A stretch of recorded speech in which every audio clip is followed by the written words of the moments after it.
ලහිරු කිව්වට පොඩි කියලා මම හිතුවේ නෑ මේ තරම් පොඩි වෙයි කියලා.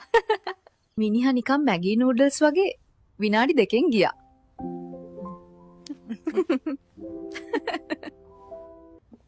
අපෝ පන්සලකට ඇරෙන්න මම ආයේ ලහිරු එක මේ වගේ තැනකට එන්නේ නෑ. මේ ප්‍රොම්ප්ට් ලබ්බන් නිසා අපිට නිකන් ඉන්න නෑනේ. දැන් පොල් කඩන්නත් වෙලා. උඹලා හිතන්න එපා. උඹලා කියන හැම මගුලම අපි කරයි කියලා. දැන් ඉතින් මාව බස්සපන් මේකෙන්. මේ වගේ වලියන තොපිව කොටියම කාපිය. ඊයා. මූසලා. වන සතුන් මිනිසුන්ට හුරුයි. උන් මිනිස්සු එක්ක ජීවත් වෙන්න ආසයි. මේක තමයි නියම කෑම.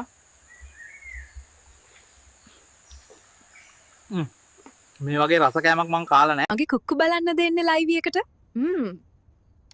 ආසයිනේ. ලයික් කරන්න, ෂෙයා කරන්න.